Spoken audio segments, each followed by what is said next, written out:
And welcome everyone to our Monday preview show for August the 23rd. Did I get that date right, Jess? I realized we're they all bleed together at this point to me, but yeah, I think according to my notes, that's correct. Oh, actually, you know what? I got the past performances right here. I should just look at that. Yeah, Monday, August the 23rd. I think, Jess, I don't even think this is a hot take. Best card of the season, right? No question. Yeah. Which is actually funny considering it's dirt heavy and this is such a great turf course and has such great turf racing, but this is a stellar card top to bottom. Yeah, I'm real curious. I spent some time in the race office on Friday, and I'm real curious kind of how, obviously a lot of scratches being off the turf all last week, how that's going to affect entries this week. And there's a lot of turf races where there's 12, 13s and 14s to kind of offset the dirt races, which are some smaller fields, but with the match series races, I mean, it's a pretty spectacular card. I'm honestly really, really excited. Yeah, no, there's really something for everybody on Monday, which is part of the reason why I'm going to drive down from Saratoga, because the idea of missing a minute of this, if my flight got delayed, just would make me too sad. Yeah, apparently there's a hurricane coming to Boston, so Jess got to hit the road for the second straight week. Fine, a casual drive. Yeah. I feel like if you lived in like New Jersey, it would be a casual drive, but that whole Manhattan thing in the way is like a thing. Oh no, I think I missed it. So my geography is very bad. Thanks Catholic school. I can't identify a full map of the US. It's one of those things. I have no shame in this. I'm coming down from Saratoga, so maybe I missed Manhattan. Yeah, you will. You'll be on the you'll go through northern Jersey and stuff. Well, how scenic. Northern Jersey is scenic and Southern Jersey is scenic. Anyways, let's dive into this Monday card, and we start on the grass. Now, we should say, of course, last week we were off the turf.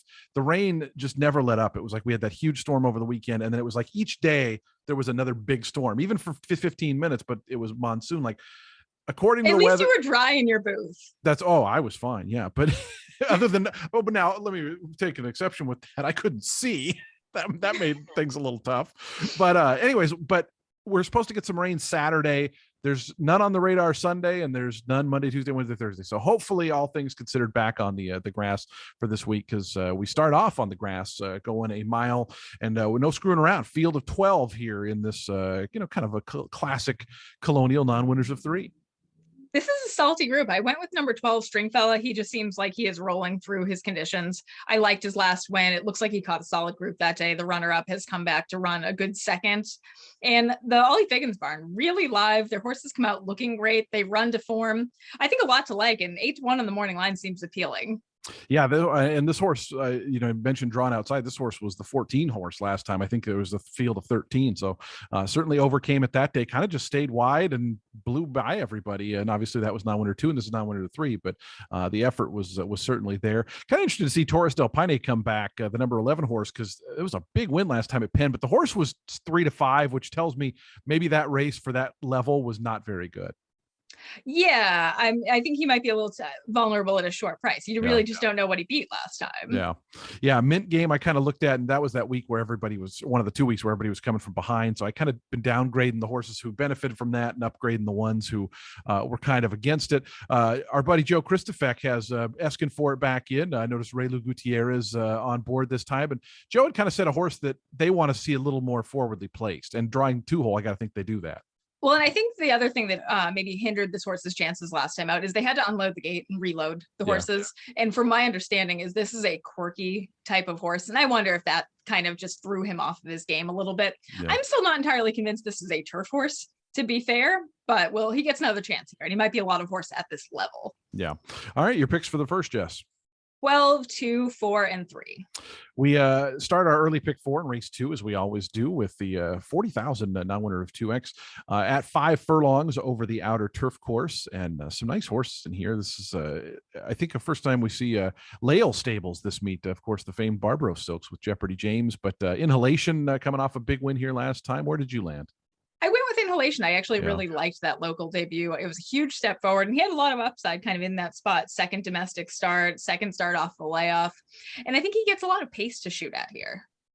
Yeah, the pace is going to be interesting because, the speed is very much toward, kind of the middle part of the track, and I guess down on the rail a little bit. Blessed Arian ran, I thought, a really good race last time out down toward the inside. We'll get some support. Also, the first we see of Sippy Contreras, who's got a few in throughout this week. But I thought Inhalation's effort was awesome last time. I'm kind of in agreement with you. And I saw in Sky We Trust came back to win, I think last week. So certainly a potential live horse for Edward Vaughn, who's only brought a couple over here and has a first and a second. So your picks for the second event: 8, 4, 6, and 2. Kind of an odd distance for us in the third race, 6.5 furlongs on the main track. I don't know that we've had one of these yet. We might have this meet, but I have a lot of highlighted marks here. So apparently I have a lot to say.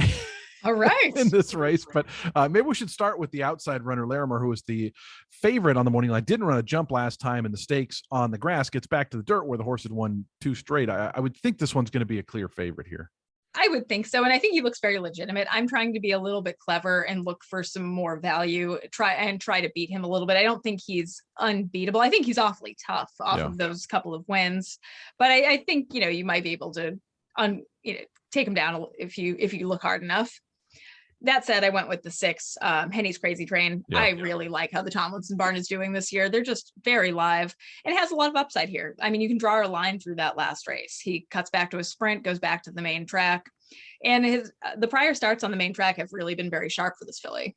Yeah, absolutely. I'm curious to see how the number 5 Smooth as Glass goes. Got to see this horse at Tampa and won really, really nicely. And then they went to the grass last time and still ran pretty decently. The distance, I guess, a little bit of a question, but the horse has won sprinting before and should be a bit of a price. Like I said, I had a lot of horses kind of curious about it here. True Atka was one who won 2 in a row at Tampa, went right through the non-2 and non-3 conditions. They tried the grass up here, didn't work. So now going back to the main track in the Gerard Ochoa barn has had a really, really good meet so far this year, and they've popped with some big prices. All in all, this is a really competitive race. This kind of sets the tone for these really sharp dirt races. Did the Michelle Level runner Brooklyn's DeBomb make your top 4 at all? Yeah. Okay. I think this barn is really live, and this horse is lightly raced. A lot of upside here. Delivered as the favorite last time out. I think you get a better price on her today with that outside filly taking a little bit more attention.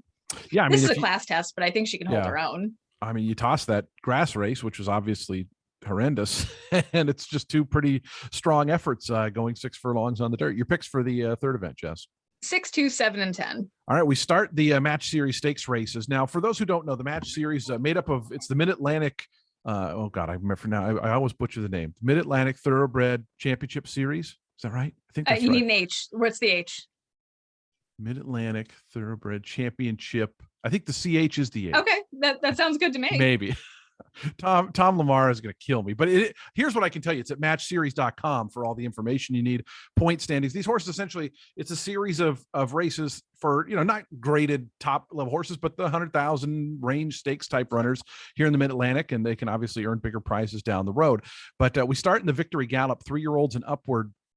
At a mile and a 16th, which here is a 1-turn at mile and a 16th. They made Cordmaker, they being Merv. Murph made Cordmaker the 2-to-1 favorite, coming in off a couple of defeats, one of them being the Pimlico Special. But I didn't necessarily think this horse should be that strong of a favorite. There's some good runners in here. So when as we've discussed, I handicap without a morning line. Mm-hmm. So I was actually a little surprised to see this one at 2-to-1. I thought that this was such a wide open competitive field. It might get a slightly higher price than that. But I mean, boy, he's just everything good about horse racing to me. He's just a hard knocking veteran, shows up, runs his race every time. I think he gets a good stalking trip here. And to me, this horse just kind of sums up like being a Mid-Atlantic sort of runner as well. Yeah, there's another horse, Lakai, a little later on that kind of has that same, I don't want to say pedigree because it's not that, but it's just that, shows up to a lot of dances, has racked up hundreds of thousands in earnings and stuff like that. I guess just seeing the last 2 efforts that just weren't all that great. And obviously they were against better competition, at least 2 back. But, you look at this horse from a speed figure standpoint, and he makes a fair bit of sense. We should mention South Bend, who's certainly, I guess, the name just from being if you run in the Kentucky Derby, you become a name. And, this horse was 4th in the Travers. He's kind of made his bones a little bit. They've tried him on grass a couple times, it hasn't worked, so they're going back to the main track, and maybe I guess just kind of trying to find his right level. I think that recent bullet at Saratoga is really encouraging with him. And I mean, we get to talk about Bill Mott horses. That's neat. This is just a really interesting race. Another horse I do want to mention is number 5, Macklemore Avenue. Just the model of consistency.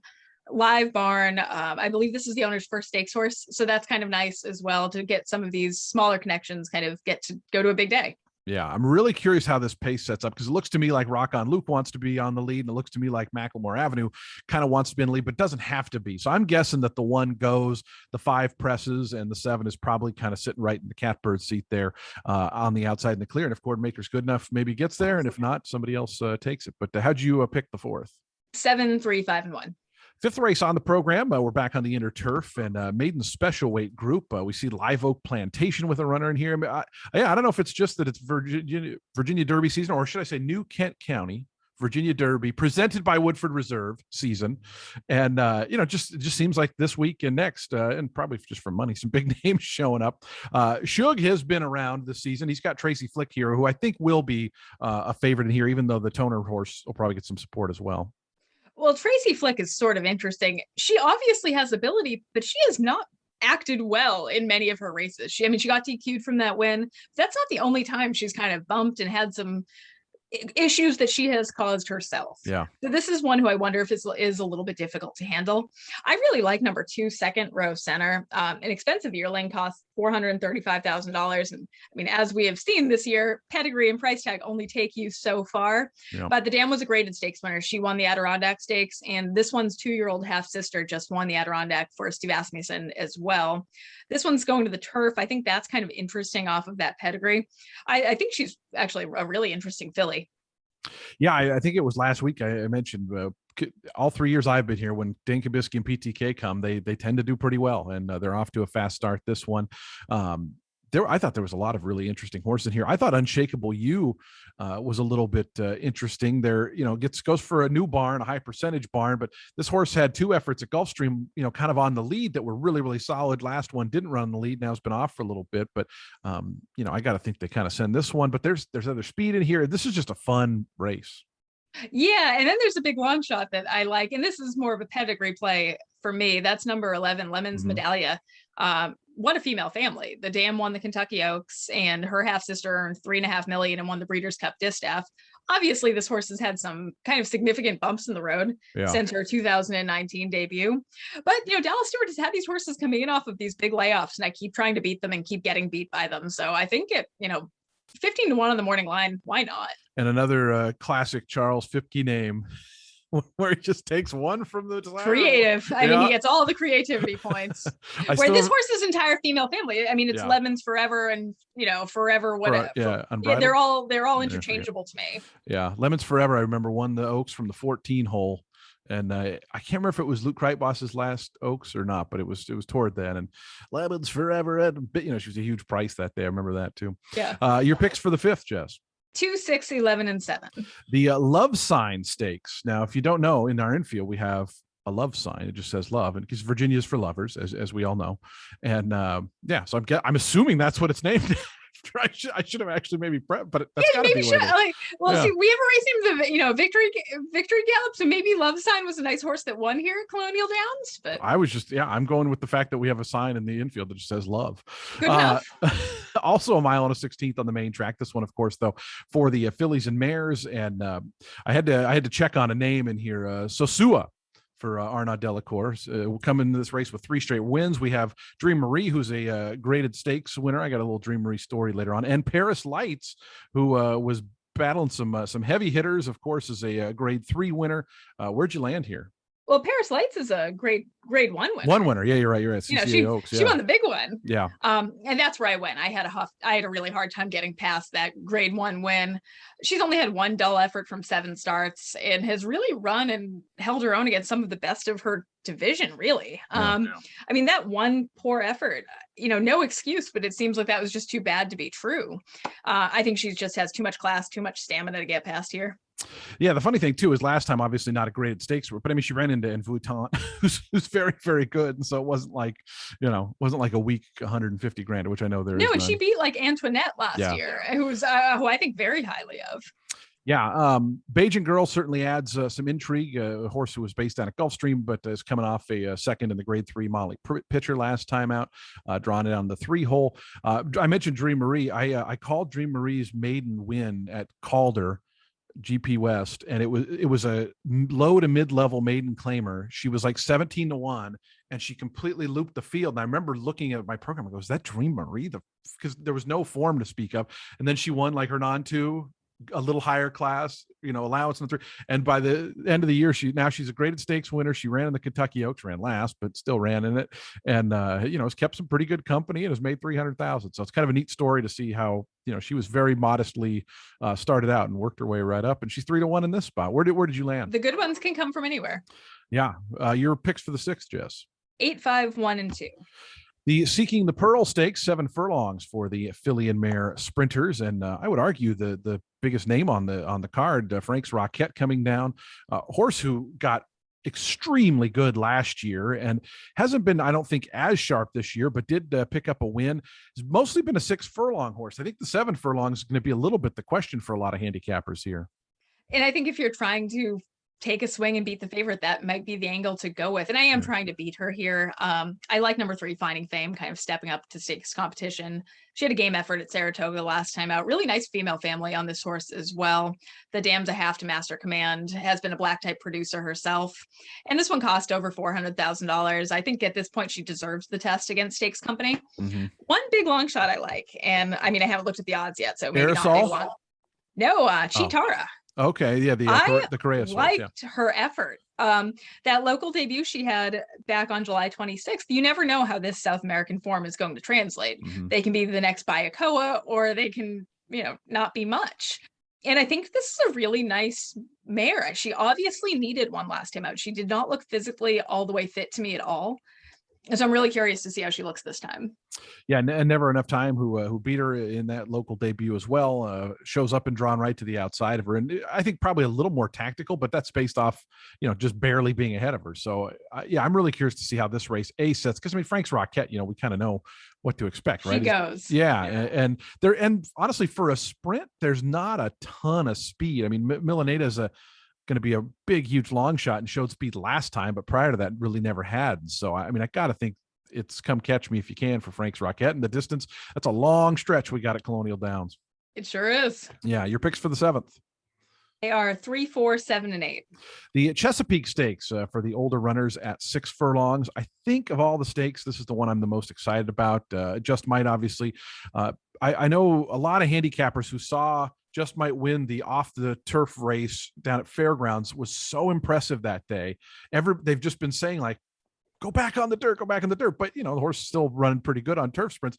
I'm excited to see this one on the turf, but there's some other good names in here. It's just a really cool race. This is a really cool race. We have Long Range Toddy, who shows up. He ran in the Derby. He ran in the Triple Crown back in 2019. I didn't use him.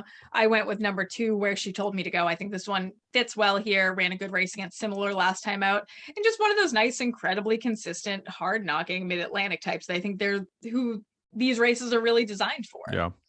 The Lakai is like the poster child for Mid-Atlantic sprints, 830,000. Long Range Toddy, if he wins this race, becomes a millionaire, which is kind of always a neat accomplishment. Guest Suite's got over 600,000, won the Hanshin this year. From a earning standpoint, this field is, literally everybody in here, I think, is over 400,000 with the exception of Bank and the 3 horse. It's there's a lot of big earners in here. And, to me, Guest Suite was the most intriguing, at least at the morning line price. Mucho, we should talk about too, won the last race, and that was, I think, the first part of the match series for this particular division. So a points leader coming into leg 2 here. We should mention Mucho, Ray Lou getting on board again, and John Ortiz finally got a win. He's been knocking on the door. He has 7 placings. Oh yeah, this is a barn that had it was just a matter of time, and they've been doing so well elsewhere. The thing I like most about this horse is that last bullet workout at Colonial. Jill posted, I believe it was a video of this work, and he looked great. Yeah, I feel like Jill's posted like 3 things about this horse. So I think this is like her pick for the day. I feel like I've seen Mucho on social media. Maybe that's what's influenced me into using him, is I feel like I've just seen a bunch of him. Don't want to make the boss mad. Jess, your picks for the 8th race? 2, 5, 4, and 8. The final wagering card. Oh, I didn't forget about the jumpies this week. Don't you worry, Jess. This is a good group of jumpies. They're the leftovers from last week. The final wagering event on the card. I should say maybe our best finale from a quality standpoint this year. A optional 25 race, and this is another. Where's my bottom maidens on the turf? I'm telling you, this is a lot of horses that can run 80, 90 speed figures. A lot of horses with talent and ability, and I mean some of them are stakes place types. I mean, this is a good group. This is a good group. Number 8, Dock Girl, really interesting to me. The reason it takes me so long to handicap these cards is I go down entire pedigree rabbit holes. And this one, wow, what a female family. This actually made me super happy. Her second dam is Perfect Sting, who won the Breeders' Cup Filly and Mare turf. I think it was the first year the Filly and Mare turf was run. It was at Gulfstream there. That was my first Breeders' Cup that I went to. Things that do not matter at all handicapping this horse. But I like that she's making her second start off the layoff. A lot of upside here. We've seen Kathleen O'Connell sparingly throughout this meet. Did the 10 Odremark get on your top 4 at all? I liked the 10 Odremark last time, and I'm going to pass this time. I just thought she was against the track a little bit. It was still that last week where horses were coming from off, and I don't know.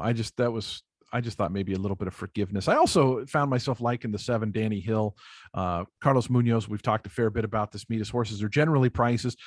This one ran in a stakes race last time, a restricted stakes race, albeit at 40-1, but only was beaten a length and kind of just kept battling. So I thought maybe a little bit interesting at a big price. But I thought I think that works. There was a lot of weight. Kelly Breen got one in here. Tracy Ann's Legacy. Nick Juarez, my buddy Nick Juarez, showing up. So I mean, just a lot of ways to go. It's just a great card. I felt like every race we were leading into, I was saying, this is a fun race. This is a fun race. Like there's no, it's all killer, no filler. So I also like a huge long shot in this race too. And that's the 11 Momentous Miss. Impressive debut winner as a juvenile, caught a monster in Aunt Pearl Breeders' Cup Juvenile Fillies turf winner.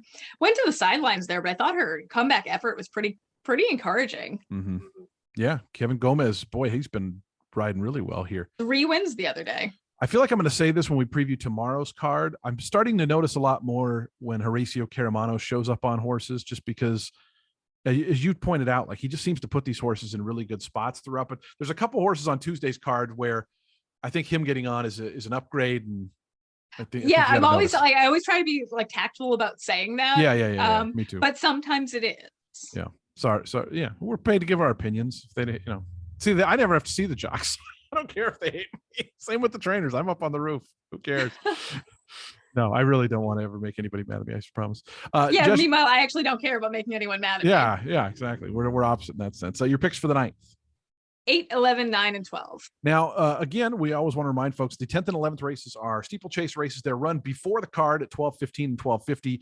You cannot wager on them. You can watch them though. They stream on the NSA website? Yes, like not the National Security, not that NSA, the National Steeplechase Association website. Yeah.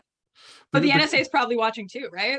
Yeah, well, we got a big full field in the first of the 2 jump races, a maiden event. And as you've explained, that doesn't mean you've never won a race. It just means you've never won a race over the jumps. Where did you land in the 10th race? Number 8, How You Tuppence, comes out for multiple Saratoga Grade 1 winning trainer Carrie Bryan.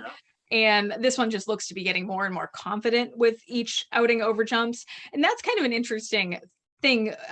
The thing I'm noticing, with Carrie's horses is she isn't really transitioning hard knocking flat horses into steeplechase horses. Mm-hmm. She is purposely getting steeplechase horses or horses that are bred to be over fences, or she's buying them with that intention. So this isn't a horse finding a second career over fences. This is his first job, and this one just looks like he's gaining more and more confidence. Carrie was on the Jason Beem Horse Racing podcast brought to you by Twin Spires last week. And you have a podcast? Yeah, she's undefeated since appearing on the show. We call that JBHRP karma. But we talked a little bit about that because she'd brought in a few over, including that Baltimore Bucko, but I think all 3 of the ones that ran 1, 2, 3 were like all from the same purchase group. Yeah, the Mean Queen was the winner over East. Yeah. So your picks for the 10th, Jess? 2, 4, 5, and 1. Now we have a handicap at 2.25 miles. I always like these ones a little better than the 2 because these ones start in front of us. That shouldn't matter to me as the announcer, but it is fun just to kind of watch them get all set up in front of you. But I always root for Gostis Bear just because I like the hockey name. But there's an interesting horse in here, Vincent Van Gogh, who I think you picked last week, won a flat race here early in the meet and is now going to try to win a jump race. He's going back over fences, and he has won over fences before as well. This is just a useful, versatile horse. And I really like that Neil Morris uses the flat races as conditioning efforts, really, for their, intended time over jumps. Yeah. I think it's fascinating how he goes back and forth between them. And from my understanding from talking to some of the steeplechase folks, our steeplechase races go a little quick. The pace is a little faster than you'd find at Saratoga or some of the point-to-point meets. And I think putting them in a flat race kind of gives them that necessary speed that they need to be competitive here. That's interesting. But what do I know? Well, and as Carrie pointed out in that interview, when I talked to her, the purses here are very good. And just in general, like she was saying how in Ireland and stuff, it's actually a bigger sport, but they don't run for as much money as they do over here. And she's kind of trying to get people to come over here from there to, maybe help grow and stuff. But I mean, it's $20,000 pot. So, you win a $10,000. I want to say the $10,000 non-two purses here are between 20 and 25. So it's not dissimilar in terms of the money. Maybe I'll bring Trippy off the farm and we'll do a steeplechase race the last week. How well would that go? Bad. That would go bad. Very bad. Well, let's wrap up this preview show again. If you want to get our preview shows each and every day, just hit the subscribe button and they'll come right to your YouTube channel there. Hit the little dingy bell on the right side and you'll get a notification for it. But we'll be back tomorrow. A really good Tuesday card as well. And we're going to preview that. Good race. I mean, I think they're going to all be good from here on out, Jess. I like the optimism. Let's go. They're all fun. We have to say that even if they weren't, but they really are this time. Anyways, we'll be back tomorrow. Everybody, good luck out there on this Monday.